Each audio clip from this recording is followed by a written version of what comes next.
Hello students, আমি Nitish sir জ্ঞানজ্যোতি coaching সেন্টারের পক্ষ থেকে তোমাদের প্রত্যেককে জানাই আরও একবার স্বাগত। তো স্টুডেন্টস, আজকে আমি তোমাদের সঙ্গে আলোচনা করব সিবিসিএস যে সমস্ত ছাত্রছাত্রীরা 6th সেমিস্টারে বিভিন্ন কলেজগুলোতে পড়াশোনা করছো তাদের জন্য আজকে জিই এডুকেশন যে সাজেশনস রয়েছে তার আজকে দ্বিতীয় ক্লাস। কারণ ফার্স্ট ক্লাসে আমি অলরেডি আলোচনা করেছিলাম তোমাদের সঙ্গে 3 মার্কসের প্রশ্নগুলোকে নিয়ে। তো আজকের আলোচনার বিষয় কিন্তু 6 মার্কস, এরপরে আমি 12 নম্বরের প্রশ্নগুলো নিয়েও কিন্তু তোমাদের সঙ্গে আলোচনা করব। ক্লাসটি শুরু করার পূর্বে তোমাদেরকে বলে রাখি, যারা 2nd সেমিস্টারে ব্যাক রয়েছে বা 4th সেমিস্টারে ব্যাক রয়েছে বা 6th সেমিস্টারে ব্যাক রয়েছে সিবিসিএস এর আন্ডারে, তাদের জন্যও কিন্তু জিই সাজেশনটি রয়েছে। এবং যারা এই বছর পরীক্ষা দেবে 6th সেমিস্টারে জিই এডুকেশন রয়েছে তাদের জন্য আজকের এই সাজেশনটি লাস্ট মিনিট সাজেশন। জিইতে বলতে পারো লাস্ট মিনিট নয়, এটা একদম আমরা এরপরে আরেকটা সাজেশন নিয়ে আসবো লাস্ট মিনিটে। আজকে কিন্তু 6 মার্কসের উপর সাজেশনসগুলো।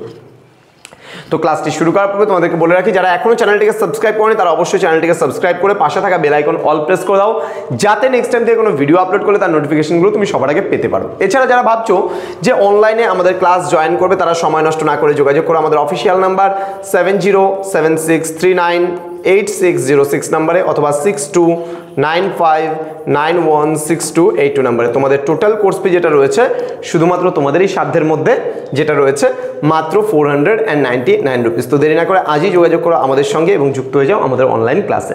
চলো শুরু করছি আজকের ক্লাসটি ডিটেলসে।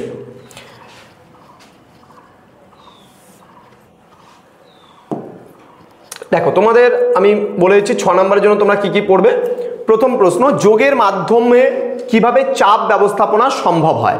ঠিক আছে। পরবর্তী প্রশ্ন, ভারতবর্ষের প্রেক্ষিতে যোগের বিভিন্ন ভিত্তি সম্পর্কে আলোচনা করো। নেক্সট প্রশ্ন, যোগ শিক্ষার উপর সাংখ্য দর্শনের প্রভাব ব্যাখ্যা করো।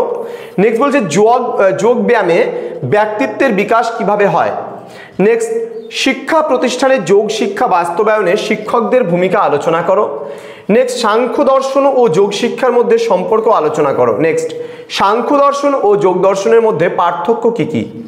নেক্সট বলছে যোগ শিক্ষায় সাংখ্য দর্শনের প্রভাব সম্পর্কে সংক্ষেপে বর্ণনা করো। নেক্সট বলেছে শিক্ষাক্ষেত্রে যোগশাস্ত্রের উপযোগিতা ব্যক্ত করো।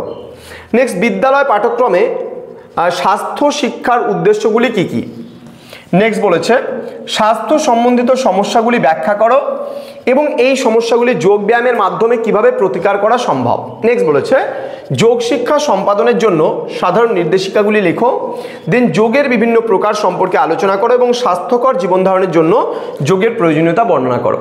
তো এই 14টা প্রশ্ন শুধুমাত্র তোমাদের 6 নাম্বারের 6 মার্কসের জন্য আমি দিলাম। এগুলো খুব ভালো করে তোমরা পড়বে, তাহলেই পরীক্ষায় কিন্তু একেবারে 100% কমন তোমরা পাবে। দেখা হচ্ছে খুব তাড়াতাড়ি তোমাদের সঙ্গে আরও একটা নতুন ভিডিও নিয়ে খুব তাড়াতাড়ি। তোমরা প্রত্যেকেই ভালো থেকো, সুস্থ থেকো। Thank you so much. Thanks for watching after all. Thank you.